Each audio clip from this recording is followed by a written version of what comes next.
Abenduan sartu berritan gaude. Udazkenean oraindik. Halere, negua dirudi. Hotza, euria, elurra. Etxean goxo gelditzeko eguraldia. Euskal Herriko errepideak baina jendez lepo daude. Milaka eta milaka lagun, milaka eta milaka zoro zoragarri harineketan dabiltza euskararen alde.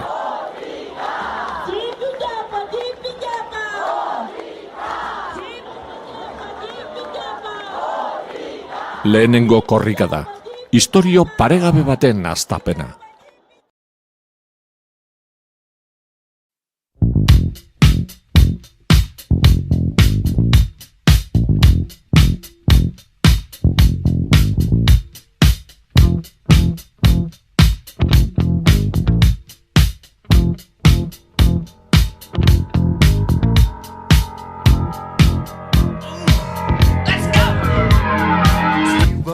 Down the street with the brim pulled way down low.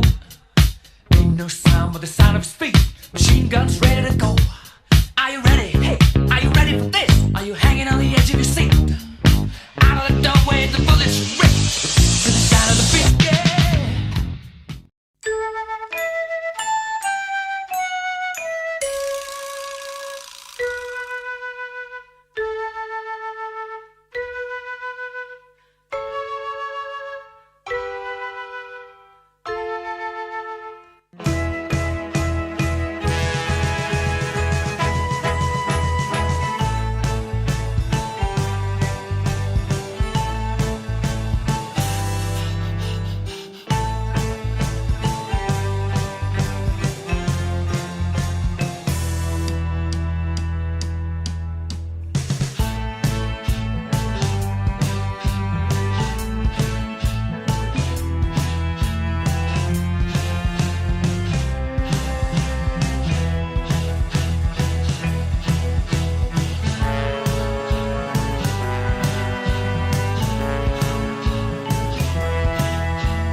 Laurogeiko hamarkadan 6 korrika egin ziren.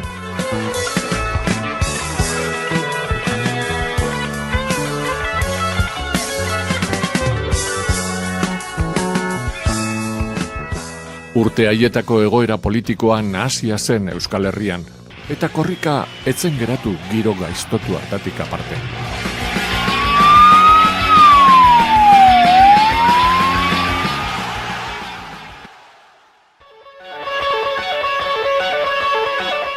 Aurreneko edizioek arazo askori egin behar izan zieten aurre. Debeku mehatxuei, alderdi batzuen boikotari, diru laguntzak ukatzeari. Edonola ere, zailtasunak zailtasun, euskaltzaleak ez ziren kikildu, eta edizioz edizio, Euskal Herriko kaleak bete egin zituzten euskararen zein aekaren alde. Hasi eta 10 urtera, korrika sasoi betean zegoen.